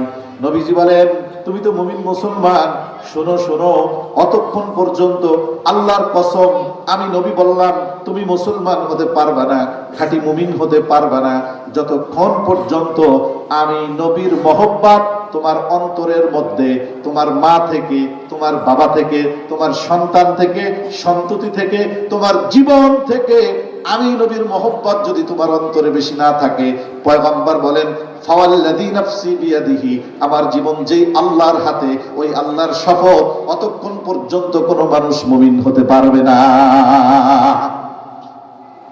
কথা কি ক্লিয়ার নাকি ভেজাল আছে কোনো? তাহলে নবীর মহব্বত আমাদের অন্তরে আমাদের নেতাদের চেয়ে কম নাকি বেশি? মা থেকে কম না বেশি? বাবা থেকে কম না বেশি? সন্তান সন্ততি থেকে কম না বেশি? আমার ভাইরা দোস্ত আহবাব, হযরত ওমর বলে, ইয়া রাসূলুল্লাহ ইন্নী উহিব্বুকা মিন কুল্লি শাইইন ইল্লা মিন নাফসি, আমি আপনাকে সব কিছু থেকে বেশি ভালোবাসি, অর্থাৎ আপনার জন্য মা বাবা, সন্তান সন্ততি, স্ত্রী, পরিবার পরিজন, ধন সম্পদ সবকিছু কোরবান করতে পারবো, ইল্লা মিন নাফসি, কিন্তু আমার জীবন থেকে আপনাকে এখনো বেশি ভালোবাসতে পারি নাই। নবীজি বলেন, লা তুমিন ইয়া ওমর, ওমর এখনো পর্যন্ত তোমার ঈমান মজবুত হয় নাই। আমার ভাইরা দোস্ত আহবাব, হযরত ওমর চিন্তা করলেন, যদি ঈমানই মজবুত না হয় তাহলে তো আমার জীবনের সফলতা নাই। কারণ মুমিনকে আল্লাহ ঈমানের মতো যেই দৌলত দান করছে, এই দৌলত এই পৃথিবীকে হাজার কোটিবার যদি বিক্রি করা হয়, মুমিনের অন্তরে আল্লাহর সাথে কানেকশনের যেই একটা পুঁজি আছে, সরিষা দানা বরাবর ঈমান, ওই সরিষা বরাবর ঈমানের মূল্য গোটা দুনিয়াকে হাজারবার বিক্রি করলে হবে না। আমার ভাইরা দোস্ত আহবাব, বুঝে থাকলে বলেন, আমাদেরকে যে আল্লাহ ঈমান দান করছে, এই ঈমান কি গোটা দুনিয়াকে এক পাল্লায় দিলে, ঈমানকে যদি এক পাল্লায় দেওয়া হয়, তার সমান মর্যাদা হবে কি হবে? হবে না বলেন তো? হবে? হবে না। এই যে হবে না, এটা আমাদের বিশ্বাস, কিন্তু আমাদের কাছে দলিল নাই। দলিল নেন।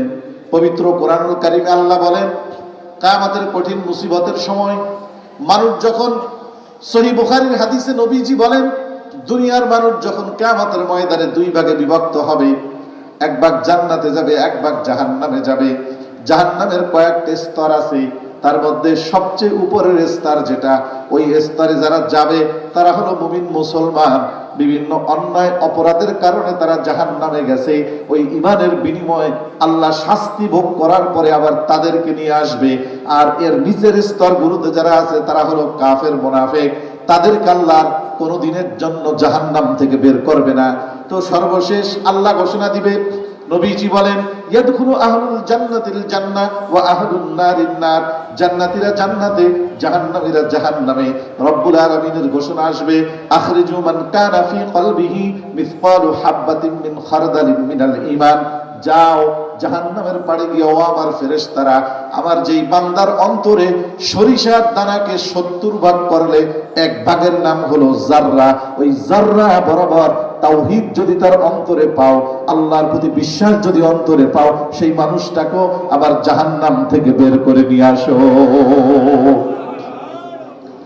নবীজি বলেন, ফায়ুখরাজুনা কদিসওয়াদ্দু, তাদেরকে জাহান্নাম থেকে বের করে আনা হবে। ওখানে এমনও মানুষ থাকবে শুধুমাত্র আল্লাহকে বিশ্বাস করেছিল, জীবনে আর কোনো ইবাদত বন্দেগী করে নাই, কিন্তু আল্লাহর সাথে শরীক সাব্যস্ত করে নাই, আল্লাহর দ্বীন অপমানিত হোক এইটা চায় নাই। সন্ত্রাসী করছে কিন্তু আল্লাহর নাম নিয়ে কেউ তামসা করুক এটা চায় নাই। চাঁদাবাজি করছে, জেনা করছে, ডাকাতি করছে, মদ খাইছে, জুয়া খাইছে, কিন্তু আল্লাহকে কেউ অপমান করুক, অপমান করলে তার অন্তরের সরিষা বরাবর ঈমান জাগ্রত হয়ে গেছে, এমন মুসলমানও আমাদের সমাজে আছে না নাই?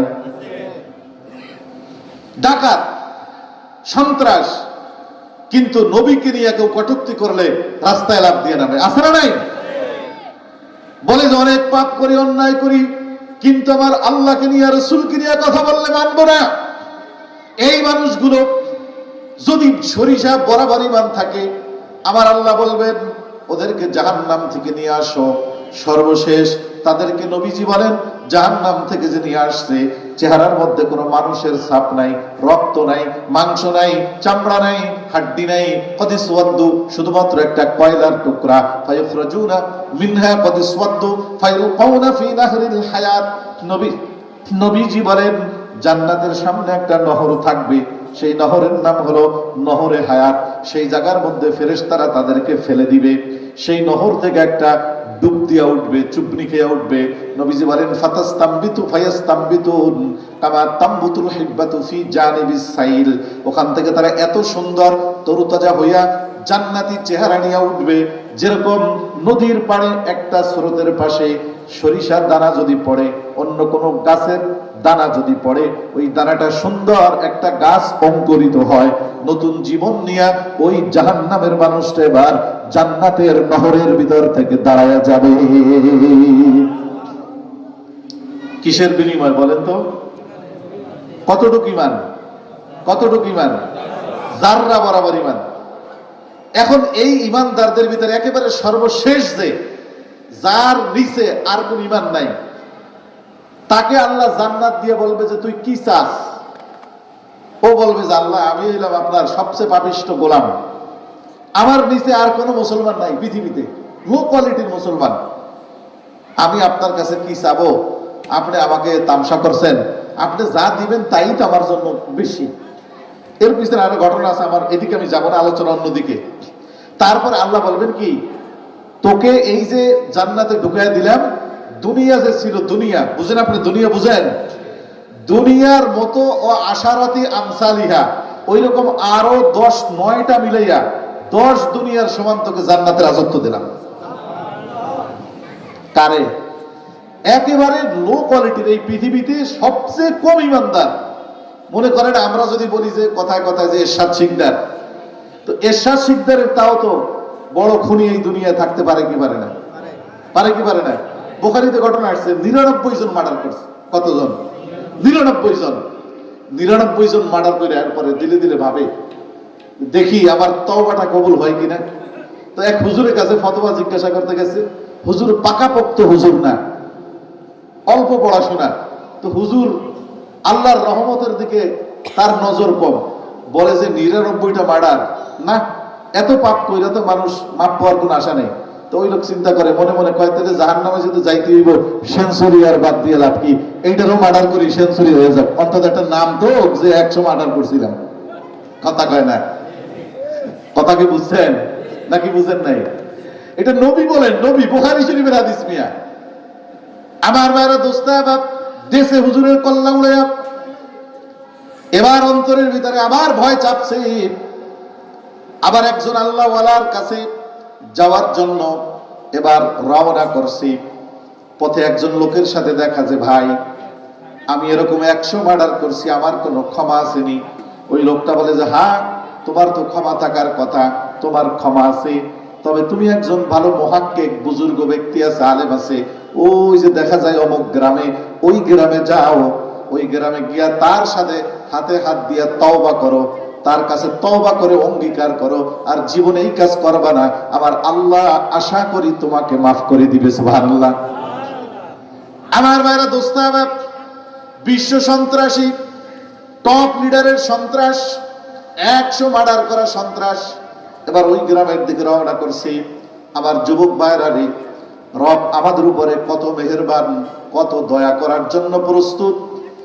ওই মার্ডার করার পরে ওই গ্রামের দিকে রওনা যখন করছে, কিছু দূর যেতে না যেতে পয়গম্বর বলেন তার হায়াতের জীবন শেষ হয়ে গেছে, রাস্তার মধ্যে পড়া লোকটা ইন্তেকাল করছে, মারা গেছে। কথা কি বুঝতেছেন? এবার উভয় প্রকার ফেরেশতারা আসছে। আজরাইলের সাথে নেককার হইলে জান্নাতি ফেরেশতা আসে, বদকার হইলে জাহান্নামের ফেরেশতা আসে। এইবার দোনো প্রকার ফেরেশতা আসছে। সুবহানাল্লাহ। নেককাররা কয় না আমাদের দলের লোক দাও, আর বদকাররা কয় না এটা তো আমাকে দলের লোক, করে বানানোর জন্য সুযোগ দাও, বানানো নিয়ে।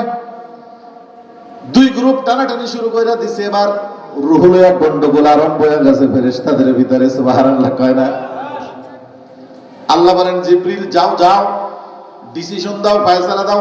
আজরাইল তো ওর এটা কাজ না, তোমাকে যাওয়া লাগবে, তুমি সকল ফেরেশতাদের সরদার, তুমি যাও, তুমি যে ডিসিশন দাও। আজরাইল বলে আল্লাহ 100 মার্ডার কেসের আসামিও, ওরে কোন ডিসিশন দিব? দুবাই গ্রুপ তো শক্তিশালী, মারামারি লাগছে, কিন্তু জান্নাতি রহমতের ফেরেশতাদের সাথে তো ওরা পারতেছে না। এখন ওরা তো একটু জান্নাতের দিক ভাব টানতেছে। আল্লাহ বলেন ও জিবরিল যাইয়া তাদেরকে একটা নিয়ম বলে দাও যে গন্ডগোল করা যাবে না,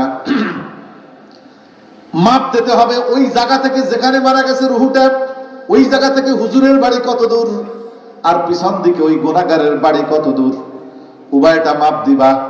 যেই জায়গাটা কাছে হবে, যদি হুজুরের বাড়ি কাছে হয় তাহলে জান্নাত কাছে, জান্নাতে পাঠায় দিবা। যদি নিজের বাড়ি কাছে হয়, জাহান্নাম কাছে, জাহান্নামে পাঠায় দিবা। সুবহানাল্লাহ। বলেন তো দেখি কোন বাড়িটা কাছে হবে? না, যেখানে মারা গেছে সেখান থেকে তার নিজের বাড়ি কাছে, তার নিজের বাড়ি কি কাছে। জিবরিল রওনা কইরা আসে। এবার আল্লাহ ডাক দিয়ে বলে জিবরিল শোনো শোনো, আর একটু গোপন কথা আছে। কয় কি? আল্লাহ বলে জিবরিল যদি আমার গুনাহগার বান্দা আমাকে পাওয়ার জন্য, আমার রহমত পাওয়ার জন্য, ক্ষমা পাওয়ার জন্য রওনা করেছে, তুমি মাপ দেওয়ার পরে বাইসেন্স যদি তুমি দেখো যে ওর বাড়িটা ওর লাশের কাছ থেকে বেশি কাছাকাছি, মেহেরবানি কইরা একটু টান দিয়া জমিনটাকে বলায়া দিও। আর যদি দেখো ওর ওই হুজুরের বাড়িটা একটু দূরে, চাপ দিয়া জমিনটাকে একটু ছোট কইরা দিও। আমার ভাইরা, দোস্তাবাব, জিবরিল ফেরেশতা এসে বলে ও ফেরেশতারা, মাপ দেওয়া লাগবে, এইভাবে বিচার হবে না, যেইটা কাছে সেইটাই হবে। এবার জাহান্নামের ফেরেশতা খুশি হয়ে গেছে, কারণ চোখের তো একটা আইডিয়া আছে না নাই? কথা কয় না? চোখের আইডিয়া। মিরপুর 10 নম্বর লাশ, এইটা হলো শেওড়াপাড়া, আর ওই পাশে হইলো আমিন বাজার। এখন এখান থেকে এই জায়গাটা কাছে হবে, এটাই তো যুক্তিতে কয়। জাহান্নামের ফেরেশতা খুশি হয়ে গেছে, জান্নাতি ফেরেশতারা টেনশনে পড়ে গেছে, যেটা আল্লাহ তো আমাদেরকে তো আল্লাহই পাঠায় দিল নাকি? আমাদেরকে আল্লাহ পাঠায়া দিল, আবার এমন যে একটা হুকুম দিল, এই হুকুমে তো মনে হয় না লোক এটা আমাদের দলে নিতে পারবো। জিবরিল ফেরেশতা বলে মাপ দাও। মাপে যখন লাগায়া দিছে, জিবরিল ফেরেশতা দেখে মাপ দিয়া একেবারে কাছাকাছি চলে আসছে, কিন্তু মাপ দিয়ে এখন বাড়ির দিকে যায়, বাড়ি শুধু সরতে থাকে। সুবহানাল্লাহ কয় না? কারণ জিবরিল ফেরেশতা আমার আল্লাহ এত বেশি পাওয়ার এবং ক্ষমতা দান করেছে, গোটা দুনিয়াটা যদি একটা ডানার ভিতরে নিয়ে আকাশে নিয়ে যায়, গোটা দুনিয়াটা উপর থেকে নিচের নিক্ষেপ করে, এই গোটা দুনিয়ার অস্তিত্ব মুহূর্তের ভিতরে বিলীন হয়ে যায়। এখন আর বাড়ি অনেক দূর হয়ে গেল। জাহান্নামের ফেরেশতারা কয়, কি ব্যাপার? দেখলে তুই যে চোখ দিয়ে এখান থেকে এখানে দেখা যায়। জান্নাতি ফেরেশতারা কয়, মিয়া দেখলেই তো হবে না, মাপ কত দূর এটা দেখা লাগবে, কথা কয় না। এখন লেখো কত ফিট, লেখছে 3 কিলো, 3.7 কিলো লেখো। এবার মাপ দাও, আমিন বাজার সেই হুজুরের বাড়ি, মাপ দিয়া তো কমপক্ষে 6 কিলোমিটার হওয়ার কথা, কিন্তু রশি যখন ধরছে জিবরিল ফেরেশতা ধাক্কা দিয়া বাড়িটাকে একেবারে এই যে 10 নম্বরের কাছাকাছি 1 কিলোমিটারের ভিতরে নিয়ে আসছে। জোরে কয় না সুবহানাল্লাহ। আমার ভাইরা দোস্তা বাপ, এবার জাহান্নামের ফেরেশতারা এরকম ভাবে হতবাক হয়ে আছে। জান্নাতের ফেরেশতারা জান্নাতি কাফনের ভিতরে রেশমি রুমালের ভিতরে পেঁচাইয়া রুহটাকে সোজা আমার রবের দরবারে হাজির কইরা দিছে। আমার ভাইরা দোস্তা বাপ, রব যদি একজন গুনাহগার বান্দার জন্য শুধুমাত্র কেবলমাত্র এতটুকু মহব্বত এবং আন্তরিকতার কারণে যদি আমার রব যদি কৌশল করে তার ফেরেশতাদের হাত থেকে তার বান্দাকে যদি জান্নাত দান করতে পারে, তো আল্লাহর সম্মান ইজ্জত সমুন্নত করার জন্য, আল্লাহর কোরআনের ইজ্জত প্রতিষ্ঠা করার জন্য যারা রাস্তায় নেমে যায়, যারা চিৎকার করে নারায়ে তাকবীর আল্লাহু আকবার বলে, আমার রব তাদের উপরে খুশি হবে কি হবে না? চিৎকার করে বলেন না। আমার ভাইরা দোস্তা বাপ, যেই কথা বলতেছিলাম, তো এই যে কোরআনের পক্ষে আমাদের থাকা লাগবে কি লাগবে না? বলতেছিলাম যেই কথা, যে সামান্য ইমানের বিনিময়, সরিষা বরাবর ইমানের বিনিময়, ওই মানুষটাকে কয় দুনিয়ার সমান জান্নাত দিলেন আমার রব? 10 দুনিয়া। এবার শোনেন, কোরআনে কারিমের মধ্যে, কোরআনে হাকিমের মধ্যে আল্লাহ বলেন, ওই সময় যদি কোনো একজন কাফের আল্লাহকে একটা প্রস্তাব দেয় যে আল্লাহ আমার নামটাও তুমি ওদের কাতারে লেখো, মুমিনদের কাতারে, এর বিনিময়ে আমি তোমাকে আকাশ থেকে জমিন পর্যন্ত, শিমাল থেকে জনুব পর্যন্ত, মাশরিক থেকে মাগরিব পর্যন্ত যত জায়গা ফাঁকা আছে, পুরা ফাঁকা জায়গা আমি তোমাকে স্বর্ণ দিয়ে ভরপুর করে দিব। ইন্নাল্লাযীনা কাফারু ওয়া মাতু ওয়া হুম কুফফারুন ফালাই ইউকবালা মিন আহাদিহিম মিলউল আরদি যাহাবাও ওয়ালা বিফতাদাবি উলাইকা লাহুম আযাবুন আলীমু ওয়া মা লাহুম মিন নাসিরিন। আল্লাহু আকবার। আমার ভাইরা দোস্তা বাপ, আল্লাহ ডাক দিয়ে বলে, আমার ইমানদারেরা, কি দৌলত তোদেরকে দিলাম, তোরা বুঝলি না? তোদেরকে যে ওই সরিষা বরাবর ইমান দিছিলাম, ওই সরিষা বরাবর ইমানের বিনিময়ে যখন তোদেরকে আমি জান্নাত দিব, ঠিক ওই মুহূর্তে যদি ওরা আমাকে কাফেরা ঈসা বলে আল্লাহ তোমাকে সারা দুনিয়া ভরা স্বর্ণ দিব, আল্লাহ বলেন ফালাই ইউকবালা মিন আহাদিহিম, গোটা দুনিয়া যদি স্বর্ণ দিয়ে আমাকে বলে দাও, তাহলে আমি তোমাকে ওই সরিষা বরাবর ইমানওয়ালাকে যেই নেয়ামত দান করছি, আল্লাহ বলেন নো গ্রান্ট, এইটা কবুল হবে না, নো এলাউ হবে না, প্রস্তাব গ্রহণ করা হবে না। অনন্ত সীমকালের জন্য জাহান্নামে আসো, জাহান্নামের মধ্যেই থাকো, মুমিনের সাথে কাফেরের কোনো সংমিশ্রণ হতে পারে না। তাহলে মুমিনের মর্যাদা আছে না নাই? মুমিনের ইমানের দাম আছে না নাই? কিন্তু দুনিয়ায় এটা দেখা যায় না। যদি ইমানের বিনিময়ে আল্লাহ দুনিয়ায় দিয়ে দিত নগদে, তাহলে আমরা বড় খুশি হইতাম। কিন্তু বান্দা যখন, আজরাইল ফেরেশতা যখন মাথার কাছে চলে আসবে, তখন এই গোটা দুনিয়াটা মানুষের কাছে স্বপ্নের মতো মনে হবে কি হবে না বলেন? হযরতে নূহ আলাইহিস সালাম 950 বছর বাঁচছে দুনিয়ায়। কত বছর? 950 বছর। মৃত্যুর সময় ওনাকে ওনার উম্মতরা জিজ্ঞাসা করে, হুজুর দুনিয়ায় তো আসলেন, থাকলেন কম না 950 বছর, এই দুনিয়ায় আসা এবং যাওয়ার যে অভিজ্ঞতা, সেইটা একটু আমাদেরকে বলেন, অনুভূতিটা বলেন। বুঝতেছেন? অনুভূতিটা একটু বলেন তো, কেমন লাগলো আপনার কাছে? হযরত নূহ আলাইহিস সালাম বলেন, আমার কাছে মনে হয় যে আমি একটা ঘরের ভিতরে ঢুকছিলাম, জন্মের মাধ্যমে যে দুনিয়া আসলাম, তখন আমার কাছে মনে হয়েছিল আমি একটা ঘরের ভিতরে একটা দরজা দিয়ে ঢুকছিলাম, আর এই মৃত্যুর সময় এখন মনে হচ্ছে যে আরেক দরজা দিয়ে বের হয়ে যাচ্ছি। একজন মানুষ একটা ঘরের এক দরজা দিয়ে ঢুইকা অন্য দরজা দিয়ে বের হইয়া গেলে তার কাছে যতটুকুন সময় মনে হয় আমার কাছে এই 950 বছর অতটুকুনি মনে হয়। জোরে বলেন না সুবহানাল্লাহ। এজন্য আমার ভাইরা দোস্ত আহবাব, রব আমাদেরকে নির্দেশ দিয়ে দিলেন, কুল ইন কুনতুম তুহিব্বুনাল্লাহ ফাত্তাবিউনি ইউহিব্বুকুমুল্লাহ। যদি তোমরা রবকে ভালোবাসো, মনে আছে এই জায়গার থেকে কথা আসছিল, রবকে যদি তোমরা ভালোবাসো, মহব্বত করো, হে নবী আপনি জানায়া দেন, রবকে যদি সত্যিকার অর্থে মহব্বত করো, ফাত্তাবিউনি, তাহলে আমি নবী মুহাম্মাদের পিছনে পিছনে চলা লাগবে। কথা বলে না? ফাত্তাবিউনি ইত্তিবা, ইত্তিবাউন শব্দের অর্থ হলো কাদা মাটির রাস্তায় কোনো মানুষ যখন হাঁটে তার পায়ের ছাপ হয়, দাগ পড়ে। আপনারা দেখছেন নি? এইটা দেখছেন? গ্রামের মাটির রাস্তায় যখন বৃষ্টি হয়, বৃষ্টি শেষ হয়, একটু কাদা কাদা থাকে, খালি পায়ে হাঁটলে একটা দাগ হয় না? একজন মানুষ সামনে এরকম হাঁটছে, পিছনের মানুষকে বলছে, তুমি আমাকে দেখে দেখে আমি যেখানে পা ফেলি সেখানে পা ফেলো, কারণ মাটি খুব পিছলা, পড়ে যাবা। তো পিছনের মানুষটা যাতে না পড়ে যায়, ওই পায়ের দাগ দেখে দেখে পাড়া দেয়। সে কোথায় যায় এটা তার চিন্তা নাই, সামনের লোক যেখানে পা ফেলে সে সেখানেই পা দেয়। কথা বলেন ঠিক না বেঠিক? এটাকে আরবিতে বলে ইত্তেবা।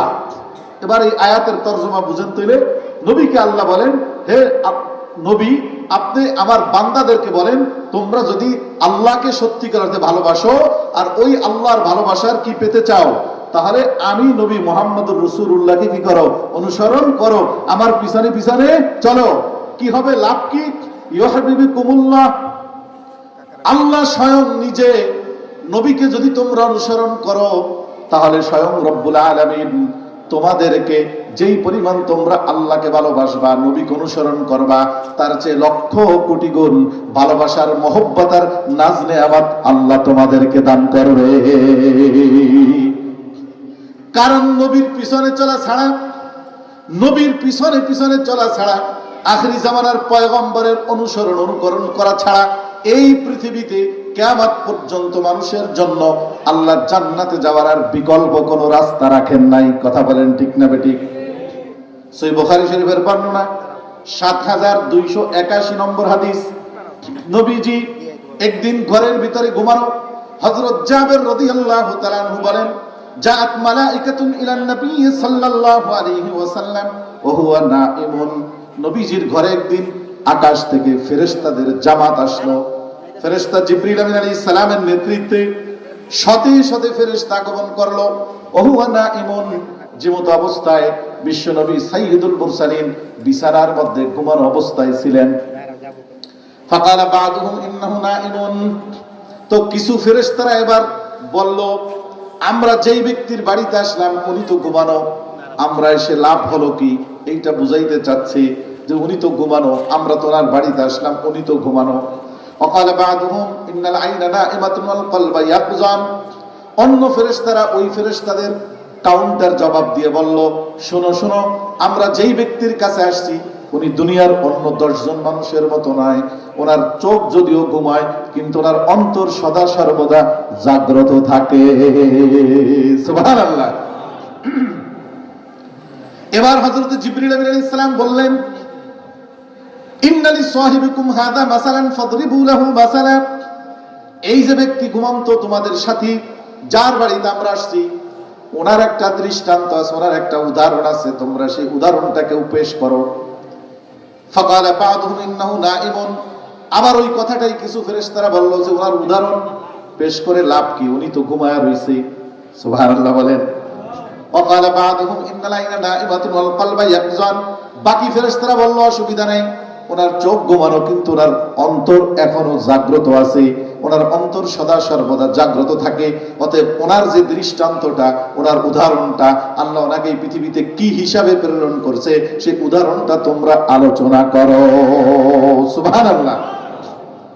এবার ফেরেশতারা বলল, ফাকালু মাসালুহু কামাসালি রাজুলিন বানা দারান, এই ব্যক্তির দৃষ্টান্ত হলো এমন একজন ব্যক্তির মতো যে একটা সুন্দর বিল্ডিং বানাইলো, বালাখানা বানাইলো, ওয়াজআলা ফীহি মাদুবাতান, সেই বালাখানার ভিতরে একটা বিশাল বড় ডাইনিং টেবিলে সুসজ্জিত করে খাবার সুসজ্জিত করলো। একজন বোলানেওয়ালাকে এলাকার ভিতরে পাঠায় দিল। ফামান আজাবাদ দাইয়া দাখালাদ দার ওয়া আকালা মিনাল মাদুবাতি আমান লাম ইয়াজিবিদ দাইয়া লাম ইয়াদখুলিদ দার ওয়া লাম ইয়াকুল মিনাল মাদুবাতি। এবার ফেরেশতা জিবরিল বলে, শোনো, ওনার দৃষ্টান্তটা হলো এই মিরপুর এলাকায় শেওড়াপাড়ার মধ্যে একজন মানুষ একেবারে সুন্দর পজিশনে সুসজ্জিত করে একটা বালাখানা তৈরি করলো। বালাখানার ভিতরে নানান ধরনের খাদ্য দ্রব্য দিয়ে ঘরটাকে সুসজ্জিত করলো। এরপরে তার পক্ষ থেকে একজন লোককে শেওড়াপাড়া অলিতে গলিতে পাঠায় দিল, ও শেওড়াপাড়ার মানুষ, আমাকে অমুক সাহেব একটা বাড়ি করছে, বালাখানা করছে, সেটার উদ্বোধন হবে আজকে, নানান আইটেমের খাবার দাবার দিয়ে সেই ঘরটাকে সুসজ্জিত করেছে, আমাকে তিনি প্রেরণ করেছে, তোমরা যারা ওই ঘরের ভিতরে যেতে চাও আমার পিছনে পিছনে আসো। কথা কি বুঝতেছেন? যারা যারা এই বোলানেওয়ালার পিছনে পিছনে যাবে, দাখালাদ্দার, তারা সকলেই ওই ঘরের ভিতরে প্রবেশ করবে। ও আকালা মিনাল মাদুবাতি, আর ওই দস্তরখানের খাবার তারা খেতে পারবে। আর যারা যারা এই লোকের কথাকে ডিনাই করবে, উপেক্ষা করবে, তাকে অ্যাবাউট করবে, আর তাদের জন্য ওই ঘরে ঢোকার কোনো দরজা খোলা হবে না। আমার ভাইরা, দোস্তাবাব, এই কথা বলার পরে অন্য ফেরেশতারা বলছে, ফাআবিলুহা লাহু ইয়াফতাহা, এই কথার উদাহরণটা একটু খুলে মিলে বলো, আমরা তো এটা বুঝলাম না। এবার ফেরেশতা জিবরিল বলে আদ-দারু হিয়াল জান্নাহ, যে ঘরটার কথা আমি বললাম সেই ঘরটা হলো জান্নাত। জোরে বলেন সুবহানাল্লাহ। ঘরটা বানানো হলো আমার আল্লাহ। সুবহানাল্লাহ। আমার আল্লাহ একজন বোলানেওয়ালাকে দুনিয়ার ভিতর প্রেরণ করেছে, সেই বোলানেওয়ালা মুহাম্মদ। ফামান আজাবা মুহাম্মাদান, যত মানুষ এই পৃথিবীতে মুহাম্মাদের ডাকে সাড়া দিবে, দাখালাল জান্নাহ, সব মানুষগুলো মুহাম্মাদের পিছনে পিছনে পিছনে পিছনে যেতে যেতে জান্নাতের ভিতরে প্রবেশ করবে। আমার আসা মুহাম্মাদান, আর যারা এই দুনিয়ায় মুহাম্মাদের বিরোধিতা করবে, মুহাম্মদ সাল্লাল্লাহু আলাইহি ওয়াসাল্লামের অনুসরণ অনুকরণ থেকে বিরত থাকবে, মুহাম্মদকে মানবে না, তাদের জন্য জান্নাতে যাওয়ার আর বিকল্প কোনো রাস্তা আমার আল্লাহ কিয়ামত পর্যন্ত খুলবে না। তাহলে বুঝে থাকলে বলেন, জান্নাতে যাওয়ার এই একটা মাত্র রাস্তা, সেইটা হইল কার রাস্তা বলেন? মুহাম্মদ সাল্লাল্লাহু আলাইহি ওয়াসাল্লামের রাস্তা। এই রাস্তা ছাড়া পৃথিবীতে যদি কেউ বলে যে আমরা শরীয়ত মানি না, আমরা অন্য কিছু মানি, যেই শরীয়ত দিয়ে মুহাম্মদ সাল্লাল্লাহু আলাইহি সাল্লাম আগমন করেছে, এইটার বাহিরে যদি নিজের মন গড়া অন্য কোনো কিছু মানে, তাহলে জান্নাতে যাওয়ার কোনো রাস্তা থাকবেনি বলেন তো দেখি? থাকবেনি বলেন তো দেখি? সহিহ বুখারী শরীফের হাদিস, এই হাদিসের আগের হাদিস ৭২৮০ নম্বর হাদিস। নবীজি বলেন, ক্বালা রাসূলুল্লাহ সাল্লাল্লাহু আলাইহি ওয়াসাল্লাম, কুল্লু উম্মতি ইয়াদখুলুনাল জান্নাতা ইল্লা মান আবা। কিলা ওয়া মান ইয়াবা ইয়া রাসূলুল্লাহ? ক্বালা মান আতানি দাখালাল জান্নাহ ওয়া মান আসানি ফাকাদ আবা। নবীজি বলেন, আমার একজন উম্মতকে আমি বাহিরে রেখে আমি নবী জান্নাতে যাব না। সুবহানাল্লাহ। আমার প্রত্যেকটা উম্মত জান্নাতি হবে, ইল্লা মান আবা, যারা অস্বীকার করবে তারা ব্যতীত, তারা বাদে। কিলা ওয়া মান ইয়াবা ইয়া রাসূলুল্লাহ? সাহাবায়ে কেরাম বলেন, তারা অস্বীকারী। নবীজি বলেন, মান আতানি দাখালাল জান্নাহ, আমি দুনিয়ায় থাকবো না, কিন্তু আমার আদর্শ দুনিয়ায় থাকবে। কথা বলেন ঠিক না ঠিক? আমি দুনিয়ায় থাকবো না, আমার আদর্শ থাকবে।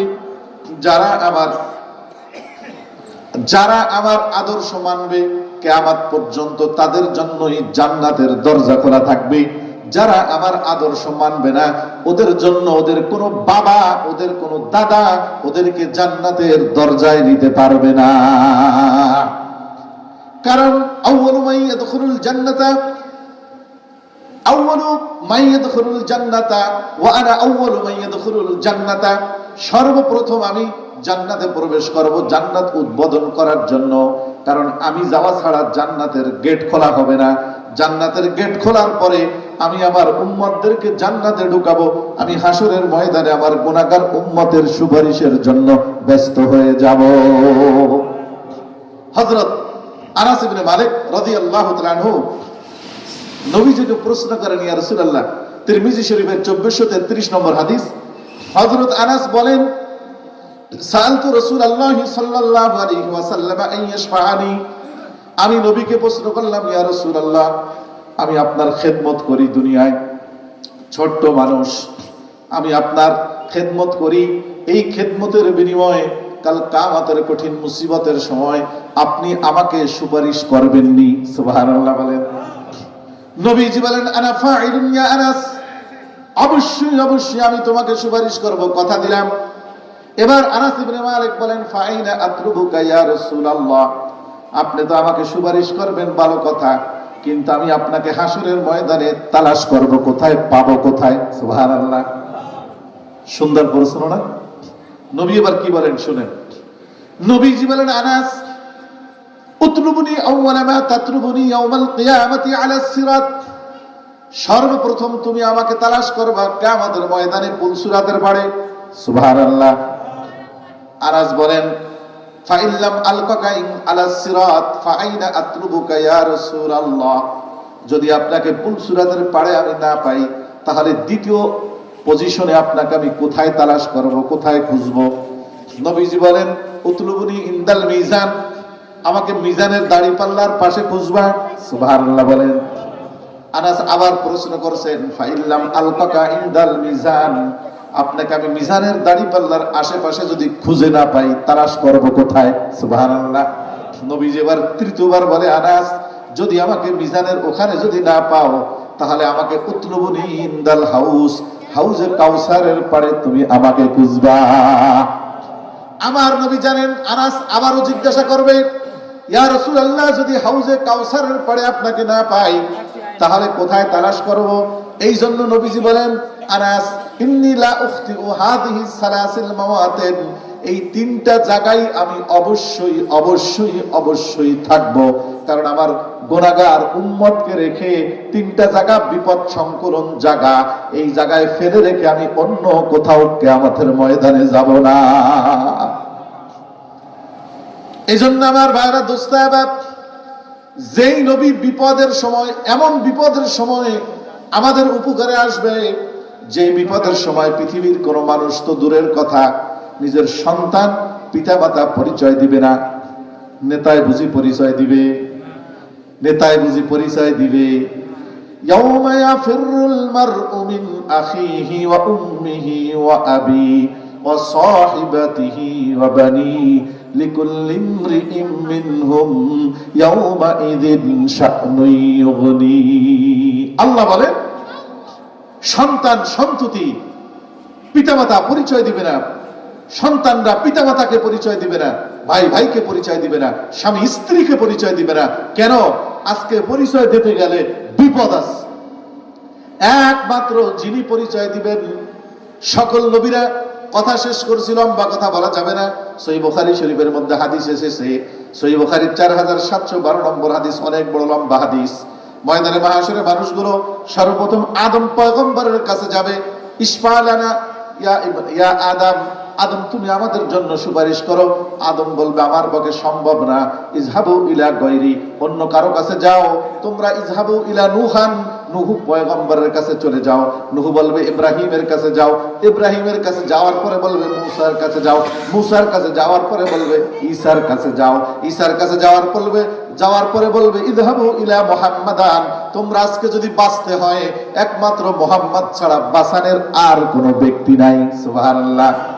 वो आया जिसके आने की जमाने को जरूरत थी, वो आया जिसके आने की जमाने को जरूरत थी, वो आया जिसके आने के लिए बेचैन फितरत थी, हकीकत की खबर देने बशीर आया नजीर आया, शहंशाहों ने जिसके पा उचू में ओ फकीर आया, मुबारक हो जमाने को कि खत्मुल मुरसलीन आया, साहबे रहमतन कर रहमतुल लिल आलमीन आया। আমার ভাইরা, দোস্ত আহবাব, হযরত ঈসা পয়গম্বর বলবে, ইযহাবু ইলা মুহাম্মদ, যাও মুহাম্মাদের কাছে যাও। আমার নবী বলেন, যখন ইজহাবু ইলা মুহাম্মাদ বলবে ফায়াতুনা মুহাম্মাদান, তারা সবাই আমি মুহাম্মাদের কাছে আসবে। ময়দানের সকল মানুষ, সুবহানাল্লাহ। ময়দানে মাহাশরের সবাই যখন আমার কাছে আসবে, সব নবী বলেছিল আরেকজনের কথা, যাও যাও, আমার পক্ষে সম্ভব না, নাফসি নাফসি, নিজের অপারগতা অক্ষমতা প্রকাশ করবে। আবার নবী বলেন, আমার কাছে যখন আসবে ফাআনতলিকু ফাআতি ইলা তাহতিল আরশ, আমি সকল মানুষদেরকে নিয়ে আমি সেখান থেকে দাঁড়ায়া যাব, আমি সব মানুষগুলোকে নিয়ে আমার রবের আরশে আজিমের নিচে পৌঁছাইয়া যাব। ফাআকাউ সাজিদান লিরাব্বি আযজা ওয়া জাল, আমি ময়দানে মাহাশরে আমার রবের কুদরতি পায়ের ভিতরে সিজদায় পড়ে যাব, আর আমি কাঁদতে থাকবো, আমার উম্মতের জন্য ক্ষমা প্রার্থনা করতে থাকবো। রব ময়দানে মাহাশরে আজকে আমার কথার পরিপ্রেক্ষিতে যদি আপনি বিচার কার্য শুরু না করেন, তাহলে এই মানুষগুলো রক্ষা করার মতো আর বিকল্প কোনো রাস্তা নাই। পয়গম্বর বলেন, তখন আল্লাহর পক্ষ থেকে আমার দিলের ভিতরে আল্লাহর প্রশংসার বাণী আল্লাহ তাআলা বিশেষভাবে নাজেল করবে। জোরে বলেন সুবহানাল্লাহ। আমি আল্লাহর প্রশংসা করব। এরপরে কিছুক্ষণ পরে ঘোষণা আসবে, ইরফা রাসাক, হে মুহাম্মদ মাথা উঠাও, সালতোতা ওয়াশফা তুশাফা, তুমি আমার কাছে চাও, আজকে তুমি যা চাবা তোমার সাথে আমার অঙ্গীকার ছিল যে আমি অবশ্যই অবশ্যই আমি তোমাকে সন্তুষ্ট করি ছাড়ব। সুবহানাল্লাহ। তোমাকে আমি সন্তুষ্ট করব, অঙ্গীকার ছিল। পয়গম্বর বলেন, যখন আমাকে আল্লাহর পক্ষ থেকে আশ্বাস দেওয়া হবে, ইরফা রাসাক সালতোতা ওয়াশফা তুশাফা, যা চাবা তাই দেব, সুপারিশ করবা তোমার সুপারিশ কবুল করব, মাথা উঠাও। ফারফাউ রাসি, আমি আবার মাথা উঠাবো। ফাকুলু, এরপর আমি বলবো, উম্মতি ইয়া রব্বি, উম্মতি ইয়া রব্বি, উম্মতি ইয়া রব্বি। মাথা উঠানোর পর শুধু একটাই শব্দ আমার মুখে থাকবে, হে আমার রব, আমার উম্মতের ব্যাপারে কি ফয়সালা করলেন? হে আমার রব, আমার উম্মতের ব্যাপারে কি ফয়সালা করলেন? হে আমার রব, আমার উম্মতের ব্যাপারে কি ফয়সালা করলেন? فيقول الله تعالى أدخل من أمتك من لا حساب عليهم من الباب الأيمن وهم شركاء الناس فيما سوى ذلك من الأبواب। পয়গম্বর বলেন, আমার তাড়াহুড়ার কারণে রব বলবে, মুহাম্মদ সাল্লাল্লাহু আলাইহি ওয়াসাল্লাম শান্ত হন, শান্ত হন, এখনো পর্যন্ত হিসাব নিকাশ শুরু হয় নাই, তবে আপনার উম্মতের কিছু মানুষ বিনা হিসাব যারা জান্নাতে যাবে, ওদেরকে আপনি বলে দেন জান্নাতের ডান দিকের দরজা খুলে দেওয়া হয়েছে, ওদেরকে ডান দিক দিয়ে জান্নাতে ঢুকায়া দেন। আমার ভাইরা দোস্তাবা, পয়গম্বর বলেন, সহিহ বুখারীর হাদিস, ওয়া ইন্নামা বাইনাল মিসরাইনে ওয়া ইন্নামা বাইনাল মিসরাইনে কামা বাইনা মক্কা ওয়া হিময়ার আও কামা বাইনা মক্কা ওয়া বুসরা, যেই দরজাটা আমার উম্মতকে বিনা হিসাবে জান্নাতে যাওয়ার জন্য, যাদের কোনো হিসাব হবে না, ওই কোয়ালিটির উম্মতকে জান্নাতে যাওয়ার জন্য যেই দরজাটা খুলে দেওয়া হবে, আমার উম্মত তোমরা কি জানো ওই দরজাটা কত বড়? নবী বলেন, এই দরজাটার একটা চৌকাঠ হলো মক্কায়, আর একটা চৌকাঠ যদি বসানো হয় ইরাকের বসরা নগরীতে, মাঝখান দিয়ে যত ফাঁকা, জান্নাতের ওই ডান দিকের দরজাটা ওই রকম ফাঁকা। বলবে এদেরকে পাঠায় তার এই দিক দিয়া। আমার ভাইরা দোস্তাবাব, ওই নবী, যেই নবী একজন উম্মত জাহান্নামে থাকাকালীন পর্যন্ত সে সন্তুষ্ট হবে না রবের কাছে, সর্বশেষ জাহান্নাম থেকে মানুষটাকে তুইলা এরপরে পয়গম্বর বলবে, হে আমার পয়গম্বরকে আল্লাহ ডাক দিয়া বলবে, হে নবী, জান্নাতের সর্বোচ্চ মাকাম আপনাকে দান করলাম, কিন্তু আপনি অত বেশি খুশি হলেন না পৃথিবীর সবচেয়ে নিকৃষ্ট গুনাহগার ইরশাদ শিকদার দ্বারে যতক্ষণ পর্যন্ত না দিলাম, আমার সবচেয়ে গুনাহগার বান্দাটাকে জাহান্নাম থেকে মুক্তি দেওয়ার পরে আপনার চেহারায় যেই পরিমাণ হাসি, আল্লাহর কসম নিজের সর্বোচ্চ জান্নাতের বালাখানা দেখে মুহাম্মদ সাল্লাল্লাহু আলাইহি সাল্লাম এত বেশি খুশি হবেন না। যেই নবী উম্মতের জন্য এতটা করবে, আমার ভাইরা দোস্তাবাব, বুঝে থাকলে বলেন, ওই নবীর জন্য, ওই নবীর ভালোবাসা, ওই নবীর আদর্শের জন্য আমাদের কি পরিমাণ জীবন যদি আমরা দিয়েও দেই, তারপরেও কি নবীর হক আদায় হবে নি? বলেন তো দেখি। আদায় হবে? আদায় হবে। কিন্তু এই জিনিসটা তো ওরা কোনোদিন বুঝবে না, কোনোদিন বুঝবে না যারা আমার নবীর একটা হাদিসও কোনোদিন মহব্বতের সাথে শুনে নাই। কথা বলেন ঠিক না বেঠিক? যারা আমার আল্লাহর একটা আয়াতও শুনে নাই, তো যারা ইমানদার নেককার, এই জন্য আমার পয়গম্বর বলেন, তোমরা যে মানুষের সাথে বন্ধুত্ব করবা, সম্পর্ক করবা, তিনটা জিনিস দেখে, শেষ কথা আজকের, তিনটা জিনিস দেখে তুমি বন্ধুত্ব করবা, সম্পর্ক করবা। তিন গুণ যাদের মধ্যে দেখবা, ওই মানুষের কাছাকাছি আসা যাওয়া করবা, ওই মানুষের সোহবতে যাবা, তাদের কাছে বসবা, তাদের সাথে বন্ধুত্ব করবা। আল্লাহর কসম, সূরা যুখরুফের মধ্যে আমার আল্লাহ ঘোষণা দিয়েছেন, আল আখিল্লাউ ইয়াউমা ইদিন বা'দুহুম লিবা'দিন আদুউন ইল্লাল মুত্তাকিন। কিয়ামতের ময়দানে সকল সম্পর্ক, সকল বন্ধুত্ব, সকল আত্মীয়তা একে অপরের সাথে দুশমনি আরম্ভ করবে। কথা বলেন ঠিক না বেঠিক? ইল্লাল মুত্তাকিন, আল্লাহ বলেন যারা মুত্তাকি, পরেজগার, তাকওয়ার ভিত্তিতে দ্বীনের কারণে একে অপরকে মহব্বত করছে, তাদের মহব্বতটা হাসরের ময়দান পর্যন্ত অটল এবং অবিচল থাকবে। সুবহানাল্লাহ। এই জন্য নবী বলেন, মহব্বত করার জন্য, বন্ধুত্ব করার জন্য, দুনিয়া চলার জন্য কোন মানুষকে তুমি বেছে নিবা? পয়গম্বর বলেন, আলা উখবিরুকুম বিখাইরি জুলাসাইকুম, আমি কি তোমাদের উত্তম সাথী দুনিয়া চলার জন্য কারা, সেইটাকে বলবো না? সাহাবায়ে কেরাম বলেন, অবশ্যই। বলেন, ইয়া রাসূলুল্লাহ। নবীজি বলেন, মান যাক্কারাকুমুল্লাহ রুয়াতুহু, এক নম্বর গুণ, যেই মানুষগুলোকে চেহারা দেখলে তোমার আল্লাহর কথা স্মরণ হবে, ওই মানুষের সাথে দুনিয়ায় তুমি জুটি বানাবা। সুবহানাল্লাহ। দুই নম্বর, ওয়াযাদাকুম ফি ইলমিকুম মানতিকুহু, যেই মানুষের কাছে গেলে, যাদের কথা শুনলে তোমার আখিরাতের জ্ঞান বৃদ্ধি পাবে, ওই রকম মানুষের সাথে বন্ধুত্বের জুটি বানাবা। তিন নম্বর, ওয়াযাক্কারাকুম ফিল আখিরাতি আমলুহু, যাদের আমল দেখলে তোমার আখিরাতের দিকে তোমার আমল করার আগ্রহ বৃদ্ধি পাবে। নবীজি বলেন, এই তিন প্রকার মানুষের সাথে যদি বন্ধুত্ব করো, তোমার দুনিয়ার জীবন ধন্য হবে, আখিরাতের জীবনও তোমাদের ধন্য হবে। আল্লাহ তাআলা আমাদেরকে দুনিয়ার জীবনে এই তিন গুণ বিশিষ্ট মানুষের সাথে দুনিয়ায় জীবন যাপন করে আখিরাতের পাড়ি জমানের তৌফিক দান করুক। সুবহানাকাল্লাহুম্মা বিহামদিকা আশহাদু আল্লা ইলাহা ইল্লা আনতা আস্তাগফিরুকা ওয়া আতুবু ইলাইক।